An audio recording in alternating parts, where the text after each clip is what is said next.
Late at night in the quiet suburbs of Bristol, a man jolts awake. There's no storm, no traffic, no machine running outside. Yet, he hears it again. A deep, low rumble, like a diesel engine idling somewhere underground. It vibrates through his walls, through his chest. And every night, it grows a little louder. He steps outside, desperate to find the source. But the street is silent. His neighbors hear nothing. To them, the world is calm. To him, it's as if the earth itself is humming. And he's not alone. Across the ocean in Taos, New Mexico, on the cliffs above Auckland, New Zealand, in the border city of Windsor, Canada, people separated by continents describe the exact same sound. A constant, low-frequency hum that only a small fraction of humans can hear. A sound that has driven some to insomnia, some to obsession, and some to the edge of madness. If millions live in silence, but a chosen few hear the same hidden tremor beneath the world, is it something out there? Or something awakening inside them? Tonight, we follow one of Earth's most disturbing mysteries, the hum. For decades, researchers have tried to answer a simple question. What exactly is the hum? At first, it sounds harmless, just a faint, low-frequency vibration between 30 and 80 hertz. Too deep for most humans to notice. And yet, about 2 to 4% of people can hear it as clearly as a heartbeat in the dark. But that's where the mystery begins. The hum doesn't behave like normal sound. It's often louder inside a house than outside. It grows stronger at night when the world is quiet. And it doesn't fade, even when every machine, every engine, every source of noise is shut down. Some hear it as a steady drone. Others say it pulses, rising and falling like a mechanical breath. A few claim it vibrates through their chest, as if their own body is acting like an antenna. Scientists have tried to capture it with microphones, seismic sensors, even military-grade equipment. Most of the time, they record nothing. No clear source, no repeatable pattern, nothing that fully explains why only a select group of people can hear the same sound across continents. And so, a new question emerges. If the hum is real, measurable, and reported worldwide, why can't we pin down where it comes from? To find the answer, we need to travel to the first places where the world noticed it, and where the mystery began to grow. UK, where the hum first echoed. The modern mystery of the hum began here, in the United Kingdom. In the early 1970s, residents of Bristol started reporting a strange, low-frequency drone.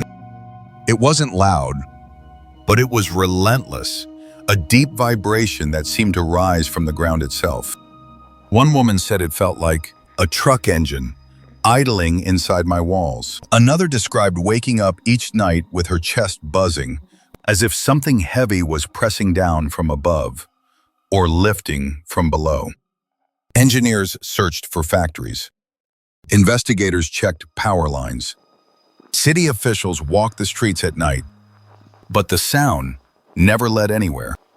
And just when the complaints in Bristol began to fade, the phenomenon appeared again, hundreds of kilometers to the north, on the windswept Isle of Lewis in Scotland. Here, the Hebridean hum haunted small coastal villages. A steady 50 hertz tone drifting across the Atlantic wind. Fishermen claimed it pulsed beneath their boats. Families said their windows trembled at dawn. Locals whispered their own explanations. Some blamed distant military sonar. Others believed the sea itself was breathing, a massive, unseen presence beneath the dark water. Different towns, different landscapes, same mysterious sound. And for the first time, scientists began to realize the hum was not a local anomaly. It was spreading, one coastline, one community at a time. Across the Atlantic, in the high desert of New Mexico, the mystery took a sharper turn. In the small town of Taos, residents began hearing a low, mechanical rumble in the early 1990s. Not a noise from any machine, but a constant vibration that clung to the air like static. To some, it sounded like a distant engine. To others, a slow, steady pulse rising from beneath the sand. But the strangest part was this: only a tiny fraction of the town could hear it. A teacher, a truck driver, a retired engineer, different ages, different backgrounds, all describing the exact same hum, even when standing in the same silent room as people who heard nothing at all. The reports grew so persistent that the US government stepped in. Teams from Los Alamos National Laboratory, the University of New Mexico, even Air Force researchers arrived to investigate. They ran acoustic tests, mapping power lines, measured ground vibrations.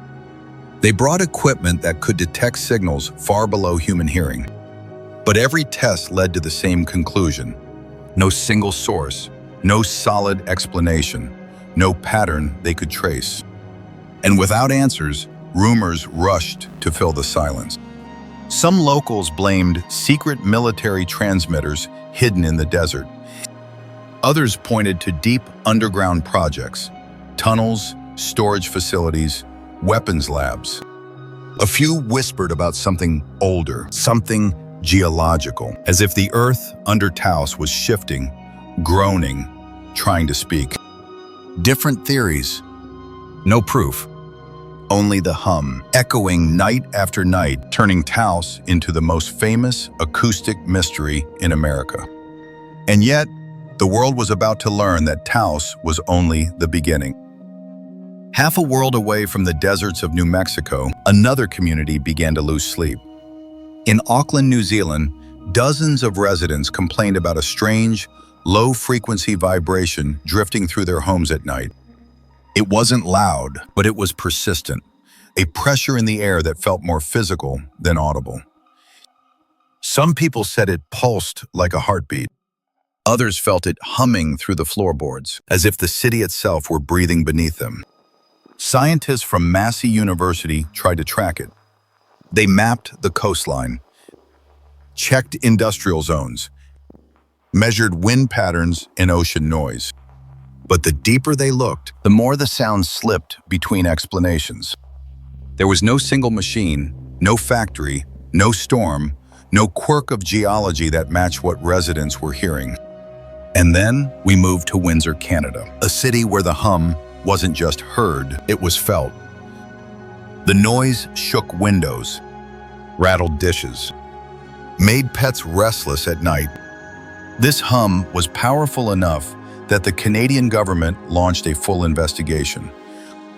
After months of seismic readings and acoustic models, the data pointed toward a single place across the river, Zug Island, an American industrial zone packed with steel furnaces and massive machinery.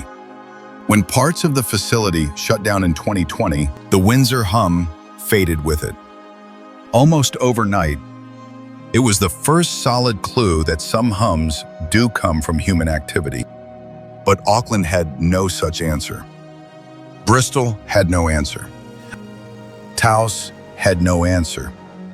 For every mystery solved, another remained untouched. And that's where the story takes a darker turn, into the space between science and something far less certain. After decades of investigation, scientists have managed to explain some versions of the hum. But only some.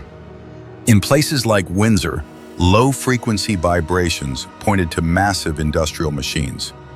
Steel furnaces, pipelines under pressure, and electrical systems humming beneath the city.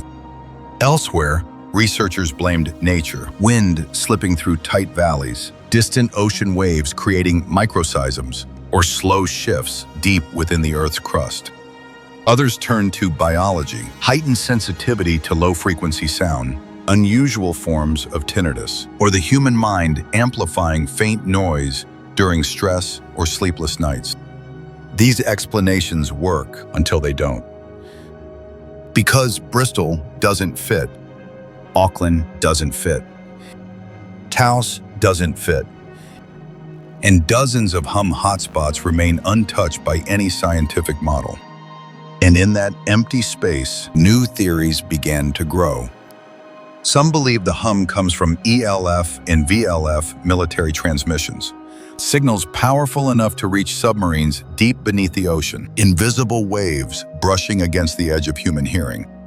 Others whisper about vast underground facilities, tunnels, machinery, drills working miles below the surface, forming a hidden network that only certain people are sensitive enough to detect. A few insist the sound is ancient, a geological heartbeat, the earth releasing tension, or something massive shifting far below. But there's one possibility researchers almost never discuss. Not in papers, not in interviews, not even off the record. What if the hum isn't a sound traveling through the air, but a frequency moving through us? A resonance only certain human bodies can detect. A whisper meant for a tiny fraction of the population. People wired just differently enough to notice the world's hidden layers. If that's true, then the hum isn't a glitch of nature or an accident of industry or the byproduct of machines. It's a message. And the real question isn't where it comes from, but why only a few of us were ever meant to hear it. For decades, the hum has hovered at the edge of our hearing, too quiet for most of the world to notice, but loud enough to haunt the lives of those who do. Some versions have clear explanations. Others remain untouched, unsolved, and undeniably real. And maybe that's the most unsettling part. Because if only a small fraction of humanity can hear this low, persistent vibration, then the hum isn't just a sound. It's a filter, a boundary, a reminder that the world still hides layers we are not meant to fully understand.